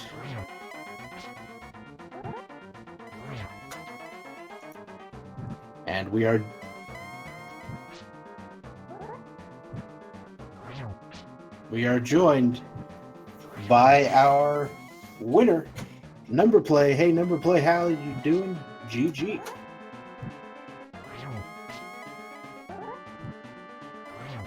Numberplay, you should have permission to talk now. Okay, thanks. Oh my god. That was a fun scene. I was worried when I found that he turned medallion on catfish. Oh, yeah. We all were. We were all looking at that going, is this going to be Turtle Rock required? That even unlocked Sarstrala and the pedestal. But I figured Ice Palace was the better choice because it was both required and it had 3 items, so that played well. Having both items I needed, a sword and 1 bows. And as we're talking, we have Liam Atlas, who does also complete Ganon at 146.33, right on Numberplay's heels. Looks like the official time for that was 146.34, so pretty great. Yeah, that was pretty close. Yep, he went right side in GT, you went left, so he got quite a bit caught up with you there. But he had a minor mishap on coming into Ganon with only 3 silver arrows. Yeah, I figured if he did right side, I was screwed. But I guess I had that much of an advance. And GG to Liam Atlas. Welcome, sir.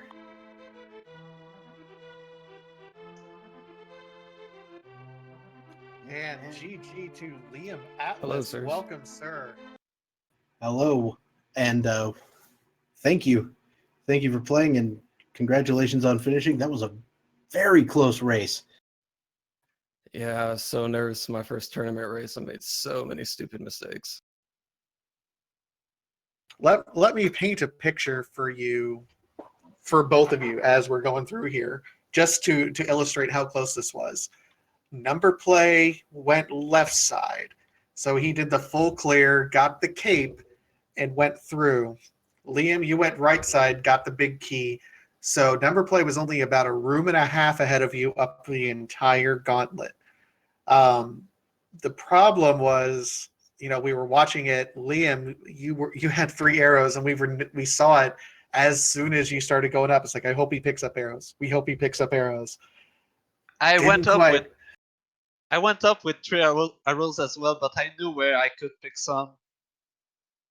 I'll be honest, I didn't even notice it. Yeah, we kind of figured that when you paused to switch to your bow and realized that there weren't any arrows there, and it just kind of stood there for like half a second. Like, we know what's going through your mind. Yeah, I was like, wait a minute, there's no silver there. And then turn around, Numberplay is using that cape that he got on left side the entire time, and we're thinking, is he going to run out of magic here? But then he pulls a green potion out of his bag. And yeah, there was a green potion behind Ice Armor, so I remembered that. I knew I could use that's my right. magic. Wow. Well, you guys saw probably the most impromptu silverless Ganon I've ever done. Yeah. At least it was shorter than it would have been, right? Oh yeah, thank goodness it wasn't 24 spins.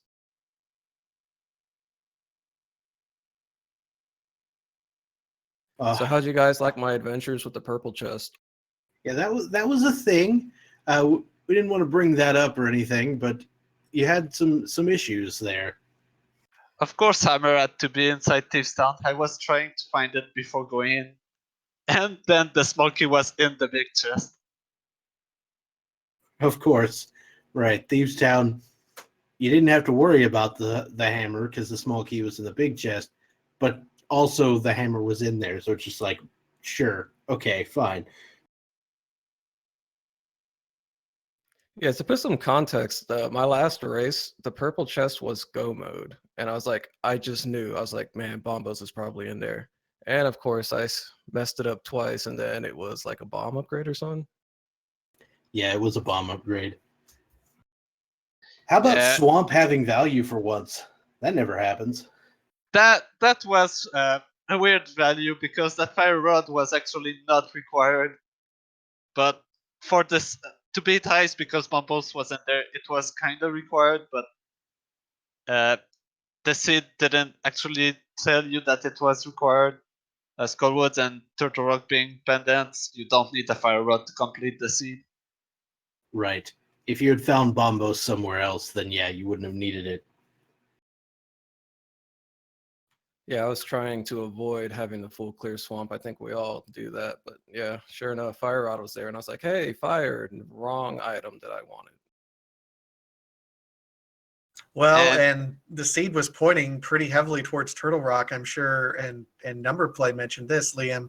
When you got that ether, did you even know that Turtle Rock was ether at that point? Going, oh God, am I going to have to do this? I did, but I'm not going to do that in V29. I'm not going up to Pendant Turtle Rock unless they force me to. That is entirely legitimate. So yeah, the swamp play being a thing, pod being basically nothing. What's up with that? Oh, how about that intro to the seed, by the way? That was one of the stranger first 30 minutes I've had in a randomizer seed. Yeah, the Dark World access just kind of eluded you for a little while, didn't it? I fake flippered to Zora, and once I found the flippers in Akina's cave, I knew Waterfall had to be progression because the flute didn't give me anything. Yeah, that was pretty much the same thing I did Numberplay. I fake flippered up there and I saw the flute and I was like, okay. And then I forgot for a second Akina's cave was a thing. I had to look at my map for a second. I was like, oh, right, that one place I absolutely hate. Yeah, and that was quite a wild chase for that Moon Pearl. The flippers in Akina's cave, the boots inside of Waterfall, the flute, and then you had to go to You had to go to the desert area for the hook shot, and then go in Paradox Cave for the Moon Pearl. That was quite a chase. But I like it because that gives you a lot of items. I mean, you guys were effectively just, I mean, the first half of the seed really was just you guys kind of checking, almost running hand in hand together until you got up to Death Mountain. As soon as you got the Moon Pearl and Dark World access, you kind of dashed in exact opposite directions there. So it was really fun to watch. And I think really it just came down to who did Ice Palace first, and Numberplay went in there just a little bit sooner. And that was the difference. And it was really just a simple call like that. Now, Numberplay, I probably know the answer to this question already, but I want to go ahead and ask it anyway. Did you at any point consider picking up the Tempered Sword off Bumper Cave once you had the cape? No way. It was way too far for it to be good. Yeah, that's what I thought. I hadn't even checked that, so I was still looking for, well, I'm sure we were both looking for swords up there, but since I hadn't seen the cape, I never even went by there. Yeah, if I had the cape and I needed a sword for go mode, I would grab it, but I already had Master Sword. I was in Ganon's Tower. There was no way I would take the detour to grab that. If I had to guess, it's probably in Turtle Rock. Yeah, more than likely with item density. Was there anything in Skull Woods? I never went up there. I think we found some. I found the Bombs red or rupee, something. but Big- the other big item one. was Fire Rod Lock. Oh, okay. Yeah, I mean, you guys could effectively avoid Skull Woods. You both managed to avoid Turtle Rock entirely. I think there were some Eastern Palace dips, but Yeah, it really was required wasn't. for the cane. Oh, right. Yeah, the cane was in there.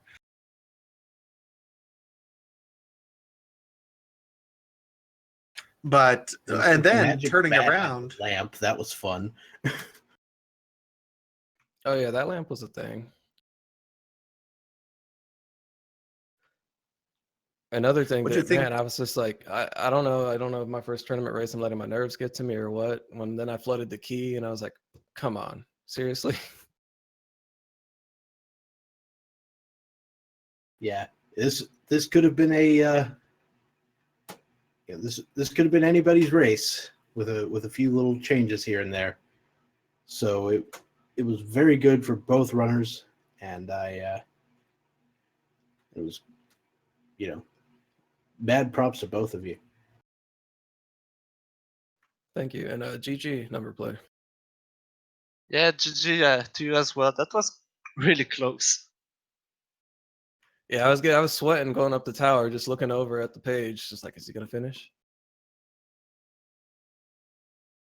Well, whenever it comes down to you both being in the Ganon fight at the exact same time, you know it's a close race. And I hope you guys have fun going back and watching this. Let's go ahead and Numberplay and Liam Atlas. If you guys like what you see from these runners, go ahead and give them a follow here on Twitch. Easiest way to support our runners. Also, a shout out to our speed gaming channel, Speed Gaming 1 through 6 right now, and ALTTP Randomizer 1 through 4 for putting on all of these tournaments. We have so much randomizer action still going on, even tonight as well. Who, Bob? You're doing another race here later tonight, aren't you? Sure am. Yeah, I'd like to go. Oh, go ahead.